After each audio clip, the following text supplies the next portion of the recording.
Hello everyone, welcome back to my channel School of Science. मेरा नाम नितिन लूथरा है। मैं क्लासेस 9-10 के लिए science and classes 11-12 JEE NEET के बच्चों के लिए केमिस्ट्री लेता हूँ। मैं पिछले 21 सालों से एजुकेशन इंडस्ट्री के अंदर हूँ और मैंने बहुत सारे बच्चों को पढ़ाया है, एजुकेट किया है।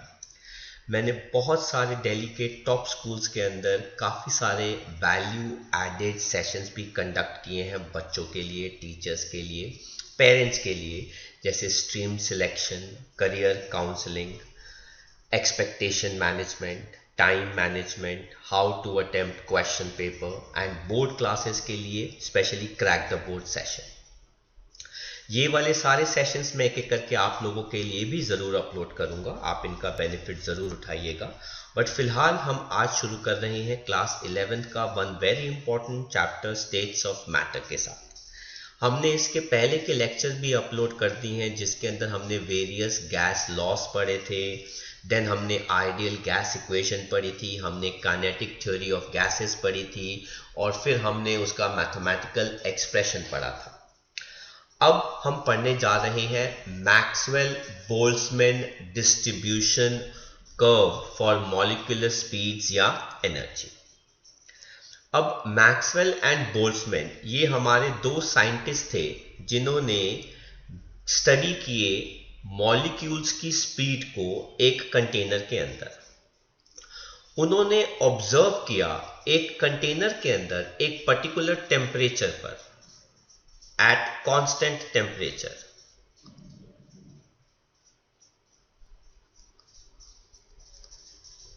let's suppose हमने वो टेम्परेचर क्या ले लिया, T1। इस ब्लू कर्व को अगर आप देखें तो उन्होंने ग्राफ प्लॉट किया नंबर ऑफ मॉलिक्यूल्स या फिर फ्रैक्शन ऑफ मॉलिक्यूल्स के ऊपर, एंड दूसरा जो था वो एनर्जी या फिर किसके बेस पे था, वेलोसिटी, जिसको हम क्या कह रहे हैं, मोस्ट प्रोबेबल वेलोसिटी या फिर स्पीड। तो उन्होंने बताया कि कंटेनर में ऐसे बहुत ही कम मॉलिक्यूल्स होते हैं, हम सिर्फ ब्लू लाइन की बात कर रहे हैं, ब्लू कर्व की बात कर रहे हैं। कंटेनर में ऐसे बहुत कम मॉलिक्यूल्स होते हैं जिनकी स्पीड पहले से कम हो जाती है, और कंटेनर में ऐसे बहुत कम मॉलिक्यूल्स होते हैं जिनकी स्पीड पहले से क्या कर जाती है, इंक्रीज कर जाती है, और बहुत हाई स्पीड होती है। लेकिन वो कहते हैं कि ज्यादातर मॉलिक्यूल्स की स्पीड कंटेनर में क्या रहती है, कांस्टेंट रहती है। और सिंस मैं बात कर रहा हूं ज्यादातर मॉलिक्यूल्स, तो मैं यहां बात कर रहा हूं मेजर फ्रैक्शन ऑफ मॉलिक्यूल्स, जिनको आप अगर देखें तो वो इतने आ रहे हैं, और जिनकी स्पीड को अगर मैं ग्राफ प्लॉट करूं तो वो ये वाली आ रही है, MPV1, जिसको मैं कह रहा हूं मोस्ट प्रोबेबल स्पीड या वेलोसिटी 1 एट ए गिवन टेम्परेचर T1। और अगर आप इस कंटेनर का जो एक कांस्टेंट टेम्परेचर पर है उसका टेम्परेचर मान लीजिए इंक्रीज करते हैं,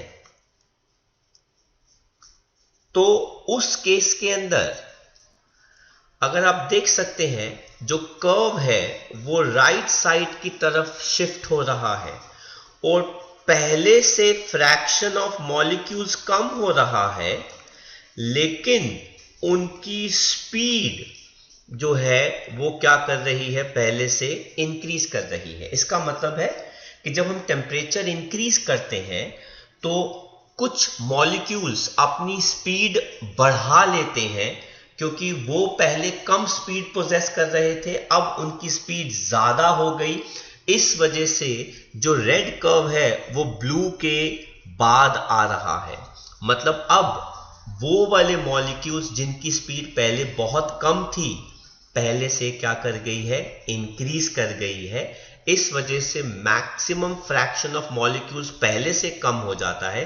ये हमारा इनिशियल था I, अब हमारा ये क्या हो गया, फाइनल फ्रैक्शन ऑफ मॉलिक्यूल, जो पहले से क्या हो गया, कम, लेकिन उनकी मोस्ट प्रोबेबल वेलोसिटी पहले से क्या कर गई, इंक्रीज।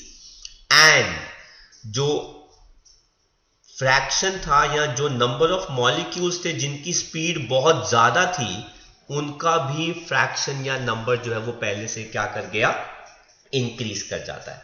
तो ये कर्व राइट की तरफ शिफ्ट करता रहता है, जिसकी वजह से फ्रैक्शन ऑफ मॉलिक्यूल्स पहले से कम होता रहता है, पर उनकी मोस्ट प्रोबेबल वेलोसिटी या स्पीड जो है वो क्या करती रहती है, इंक्रीज करती रहती है। तो मोस्ट प्रोबेबल स्पीड कैसे निकालते हैं या क्या उसका कॉन्सेप्ट है उसको देखते हैं। पहले हम बात करते हैं हमारी काइनेटिक गैस इक्वेशन जो आई थी, वो थी PV is equal to 1/3mnu², जहां पे m क्या था, mass of one molecule, n क्या था, नंबर ऑफ मॉलिक्यूल्स, ठीक है, एंड u हमारा क्या था, रूट मीन स्क्वायर वेलोसिटी। और अगर हम नंबर कितना ले लेते हैं, एवोगैड्रोस नंबर, मतलब 1 मोल, तो मास इनटू एवोगैड्रोस नंबर क्या बन जाता है, गैस का मोलर मास। तो ये इक्वेशन क्या बन जाती है, PV is equal to 1/3mU², और हमारे पास root mean square velocity u का फॉर्मूला क्या बन जाता है, √3PV अपॉन मोलर मास। लेकिन 1 मोल गैस के लिए PV जो है वो RT के बराबर हो जाता है, तो हमने PV की जगह RT लिखकर हमने इस फॉर्मूले को एक नए फॉर्मूले में बदल दिया, √3RT upon molar mass. Also density का फॉर्मूला हमारे पास क्या होता है, मास या मोलर मास अपॉन वॉल्यूम। तो हमने यहाँ देखिए आपने वॉल्यूम अपॉन मोलर मास को क्या लिख दिया, 1 अपॉन डेंसिटी। तो ये हमारे पास एक तीसरा फॉर्मूला आ गया रूट मीन स्क्वायर वेलोसिटी निकालने का। तो काइनेटिक गैस इक्वेशन से हमारे पास RMS velocity, root mean square velocity निकालने का तरीका तो आ गया, पर अब हम देखते हैं कि और कौन कौन सी वेलोसिटीज हैं जिनको हम एक्सप्रेस कर सकते हैं इस केस में। तो डिफरेंट टाइप्स ऑफ स्पीड्स जो हम देखते हैं, उसमें सबसे पहले अभी हम पढ़ रहे थे मोस्ट प्रोबेबल स्पीड, जिसको हम अल्फा से लिखते हैं। ये वो स्पीड होती है जो maximum fraction of molecules container में पोजेस करता है एट ए कांस्टेंट टेम्परेचर। दूसरा हमने पढ़ा रूट मीन स्क्वायर स्पीड, जो अभी हम निकाल रहे थे। ये क्या होता है, ये स्क्वायर रूट होता है of mean of squares of जो स्पीड आपको कंटेनर में मॉलिक्यूल्स की नजर आ रही है उन सब का। तो root mean square speed u कैसे निकालते हैं, v1² plus v2² plus vn² whole divide by n whole under root. और तीसरी स्पीड जो होती है वो क्या होती है, हमारे मॉलिक्यूल्स की एवरेज स्पीड, जिसमें हम डिफरेंट स्पीड्स को क्या मॉलिक्यूल्स का क्या निकालते हैं, एवरेज। तो v1 plus v2 plus v3 till vn whole divided by n। तो रूट मीन स्क्वायर निकालने का हमने एक्सप्रेशन तो KTG से बना लिया, काइनेटिक थ्योरी ऑफ गैसेस से। अब हमारे पास एक्सप्रेशन बनाना है मोस्ट प्रोबेबल स्पीड का और एवरेज स्पीड का। तो अगर हम रिलेशनशिप निकालते हैं बिटवीन डिफरेंट स्पीड्स, तो हमने देखा है कि मोस्ट प्रोबेबल स्पीड का फॉर्मूला जो है वो ये आता है, एवरेज स्पीड का फॉर्मूला जो है वो ये आता है, और रूट मीन स्क्वायर का स्पीड का फॉर्मूला जो है वो हम पहले भी निकाल चुके हैं। अगर आपको ध्यान हो, जो हमने निकाला था वो क्या था, u is equal to √3PV upon m, या फिर हमने क्या निकाला था, √3RT अपॉन मोलर मास। तो अब हम इन्हीं को रिलेट करके कुछ एक्सप्रेशंस बना रहे हैं। अब तो चलिए देखते हैं कि हम कैसे वेरियस स्पीड्स के बीच में रिलेशन फाइंड करते हैं। तो हम ले रहे हैं एवरेज स्पीड का ratio with RMS speed. Average speed हमारा क्या हो गया v, और RMS स्पीड हमारा क्या हो गया u। अब एवरेज स्पीड का फॉर्मूला हमने क्या लिखा था, 8RT upon pi m into u का वैल्यू हम इन्वर्स कर देते हैं, तो m अपॉन 3RT। तो m से m कैंसिल हो गया, RT से RT कैंसिल हो गया, तो हमारे पास ये मल्टीप्लाई करके अंडर रूट क्या आ जाएगा, 8 अपॉन 3 पाई। जिसको हम अगर सॉल्व करते हैं तो ये वैल्यू हमारे पास आती है 0.848, और अगर हम इसका भी फर्दर रूट ले लेते हैं ये वैल्यू आ जाती है 0.921। तो आई वुड अप्रिशिएट कि अगर आप इस वैल्यू को याद कर लें तो v is equal to 0.921 times of RMS। तो आपको आगे जाके वेलोसिटीज निकालने में काफ़ी आसानी रहेगी। ऐसे ही अब हम मोस्ट प्रोबेबल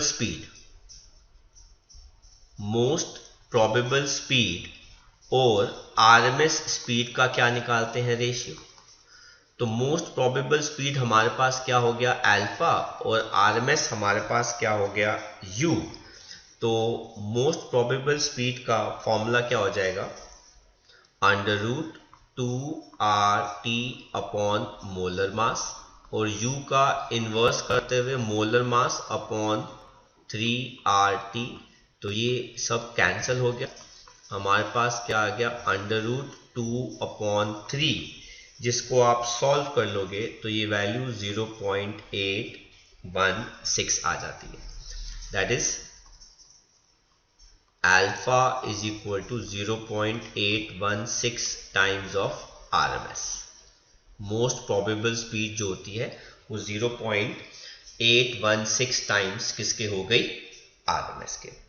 तो ये कॉन्सेप्ट भी काफ़ी इम्पॉर्टेंट है, और अगर हम चाहें तो जो हमने पिछले स्लाइड में 3 वेलोसिटीज़ देखी थी, और अगर हम उसको इक्वेट कर दें तो ये मैं अब हटा रहा हूँ ताकि आप इसको बाद में अच्छे इसको कॉपी कर लें, और हम रिलेशन को इक्वेट कर देते हैं।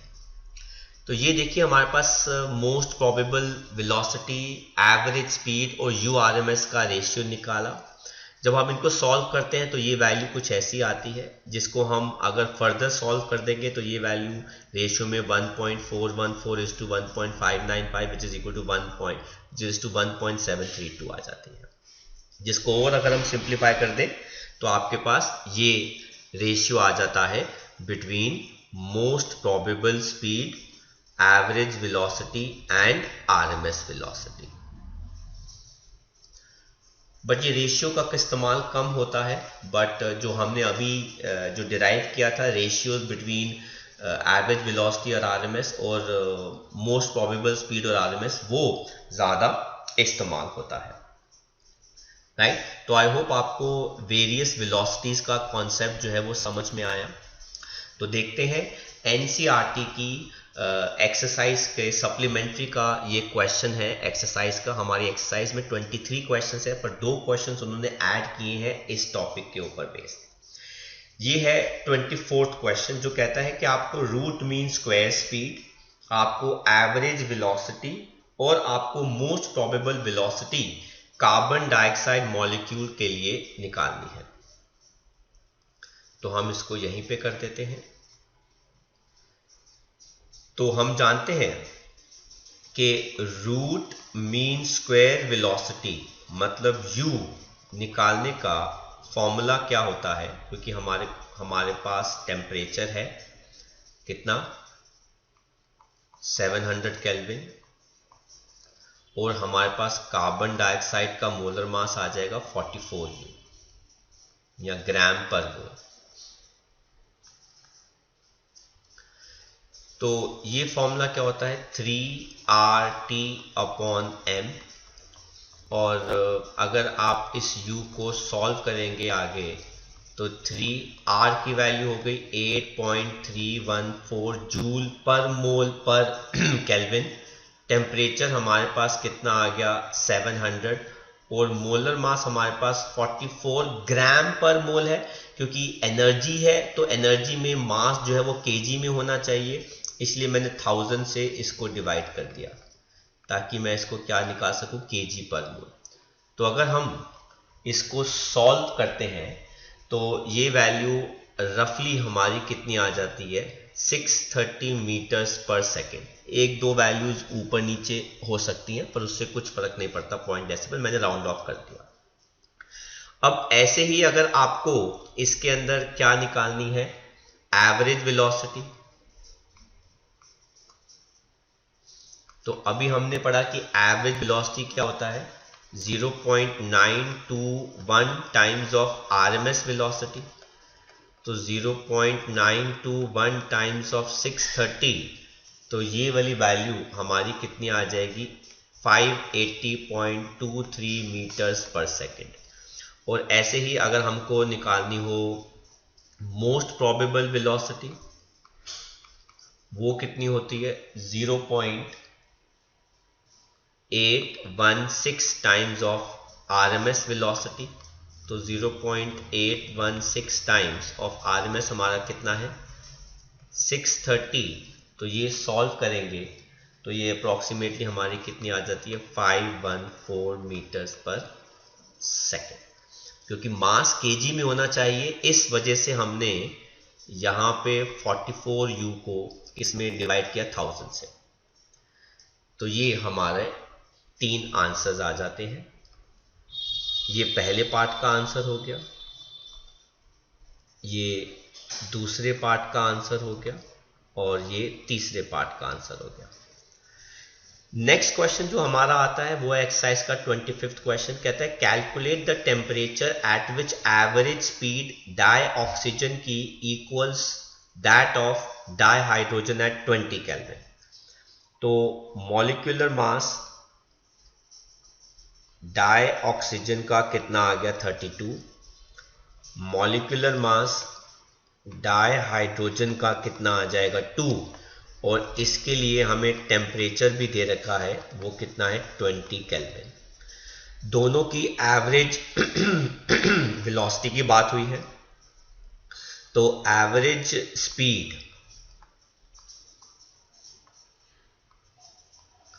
O2 की is equivalent to average speed इसकी हाइड्रोजन की।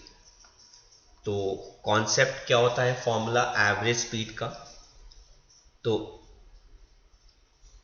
Under root 8RT1 of O2 upon pi into इसका molar mass which is equivalent to 8RT2 upon pi into molecular mass किसका, हाइड्रोजन का।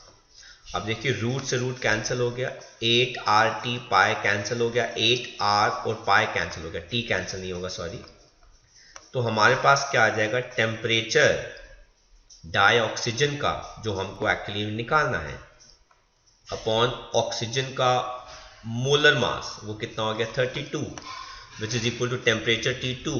हाइड्रोजन का वो कितना है 20 केल्विन डिवाइड बाय उसका मोलर मास कितना हो गया 2।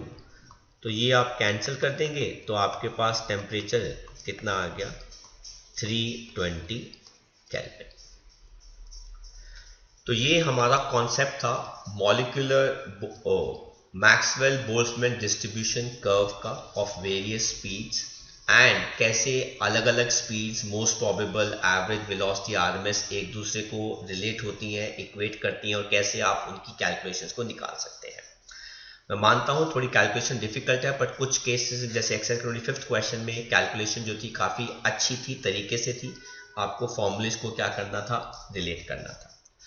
तो बच्चों अगर आपको मेरा आज का लेक्चर समझ में आया, जो मैंने काफ़ी सिंपल लैंग्वेज में एक्सप्लेन किया, तो इस लेक्चर को लाइक करना मत भूलिएगा। आप अपने प्रॉब्लम्स डाउट्स को मेरे साथ ज़रूर शेयर कर सकते हैं और मैं आपकी ज़रूर हेल्प या सपोर्ट करूंगा ताकि आपके डाउट्स जो है वो सॉल्व हो जाए। आप अपने फ्रेंड्स के साथ भी मेरे इस लेक्चर को शेयर कर सकते हैं, मेरे चैनल के लिंक को शेयर कर सकते हैं ताकि वो भी हमारे लेक्चर्स का बेनिफिट उठा सके। और जिन बच्चों ने मेरे चैनल को सब्सक्राइब नहीं किया वो सब्सक्राइब कर लीजिए ताकि आपको रेगुलर अपडेट्स और नोटिफिकेशन मिलते रहें इस क्लास के भी और आगे आपकी बड़ी क्लासेस के लिए। Till then study hard, take care, thank you very much, bye bye from School of science.